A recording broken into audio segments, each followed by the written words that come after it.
নমস্কার বন্ধু, আপনারা সব কেমন আছেন? আশা করছি ভালো আছেন।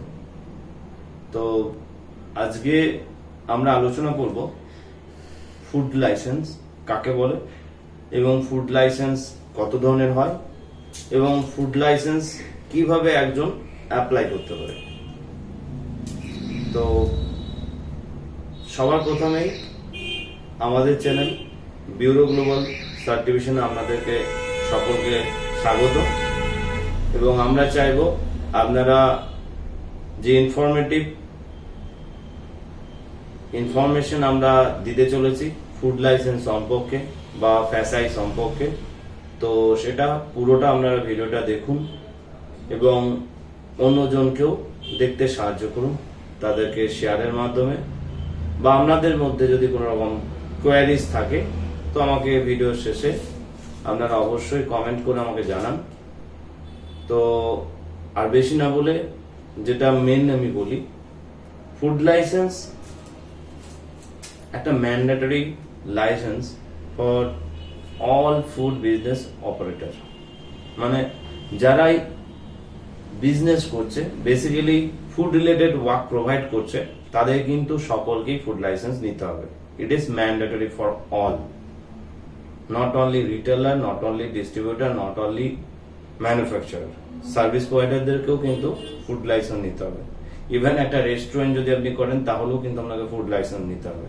যদি আপনার একটা মুদিখানার দোকান থাকে বা চায়ের টি শপ থাকে তাহলেও কিন্তু আপনাকে ফুড লাইসেন্স নিতে হবে।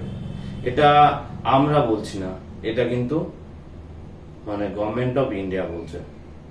যদি আপনি FSS 2006 অ্যাক্ট পড়েন ফুড লাইসেন্সের, তাহলে আপনার সেখানে পুরোপুরি ক্লিয়ারলি ভাবে এটা মেনশন করা আছে, all food business operator should be get food license. And food লাইসেন্সের যেটা লাইসেন্স এটাকে শর্টে বলা হয় FSSAI, FSSAI, food safety and standard authority of India এই লাইসেন্সটি প্রোভাইড করে। লাইসেন্সটি মেইনলি 3 ধরনের হয়ে থাকে। একটা basic licence, that is registration. অনেকজন আছেন যারা বেসিক রেজিস্ট্রেশন দিয়ে বিজনেস করছেন বাট তারা জানেন না, বা যদি তাদের কাছে ইনফরমেশন না থেকে থাকে তাহলে আমার এই ভিডিওটা তাদের জন্য খুব উপকারী হবে। কারণ বুঝতে হবে যে বেসিক রেজিস্ট্রেশন কাদের জন্য, বেসিক রেজিস্ট্রেশন কাদেরকে দেওয়া হয় বা বেসিক রেজিস্ট্রেশন জন্য কারা অ্যাপ্লিকেবল।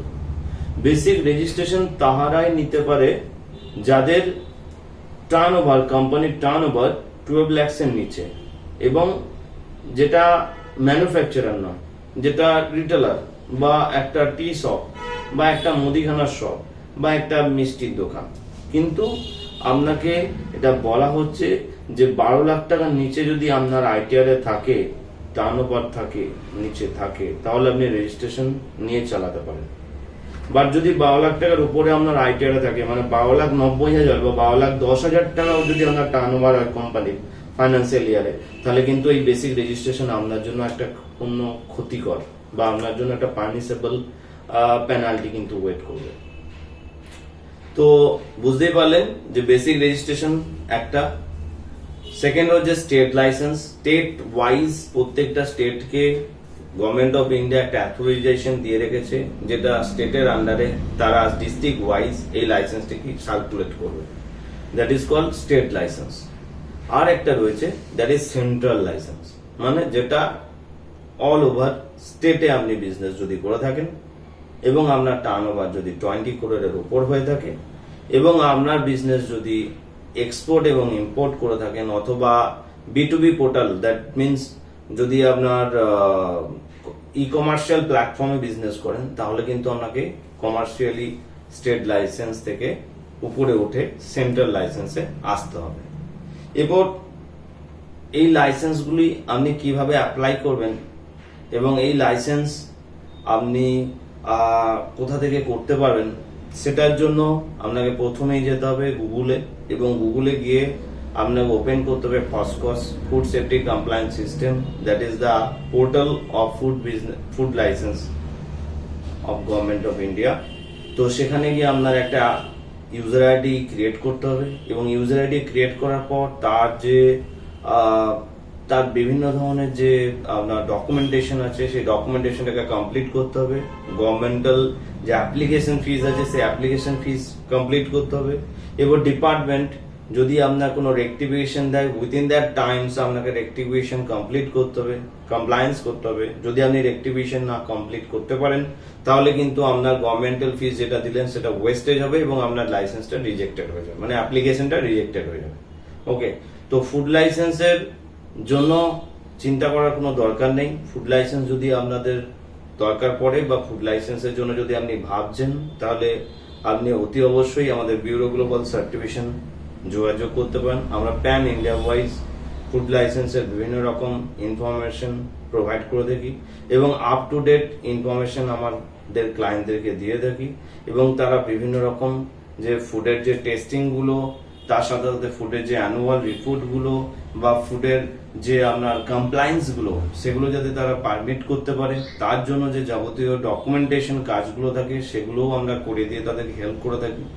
তো আপনারা ফুড লাইসেন্সের জন্য যদি কোনো রকম কৌতূহল আপনার মনের মধ্যে থেকে থাকে বা ফুড লাইসেন্স নিয়ে আপনি যদি খুবই চিন্তিত হন তাহলে আর চিন্তার দরকার নেই, ব্যুরো গ্লোবাল সার্টিফিকেশনের সাথে যুক্ত হন এবং আপনার মূল্যবান মতামত আমাদেরকে দিন। আর যদি আপনার মনে আরো কোনো কোশ্চেন থাকে বা কোয়ারিজ থাকে তাহলে আপনারা ডাইরেক্ট আমাদের সাথে যোগাযোগ করতে পারেন। আমাদের হেড অফিস হচ্ছে কলকাতা নাগের বাজার এবং আমরা প্যান ইন্ডিয়া কাজ করে থাকি। আর যদি আপনাদের আরো কোনো রকম অন্য কোনো লাইসেন্সের বিষয়ে যদি কোনো রকম আমাদের ডাউট থাকে বা কোয়ারিজ থাকে অবশ্যই আমাদের সাথে যোগাযোগ করুন। ব্যুরো গ্লোবাল সার্টিফিকেশন একটা লিগ্যাল হেল্প সিস্টেম প্রোগ্রাম চলছে যেটা প্যান ওভার ইন্ডিয়াতে আমরা কাজ করছি। বিভিন্ন রকম licensing, registration, certification, product testing, তো বিভিন্ন রকম কাজ কিন্তু আমরা কোম্পানি রিলেটেড করে আসছি। তো যদি আপনাদের আরো কিছু কোয়ারিজ থাকে তাহলে অবশ্যই আমার সাথে যোগাযোগ করুন। ভালো থাকবেন, সুস্থ থাকবেন।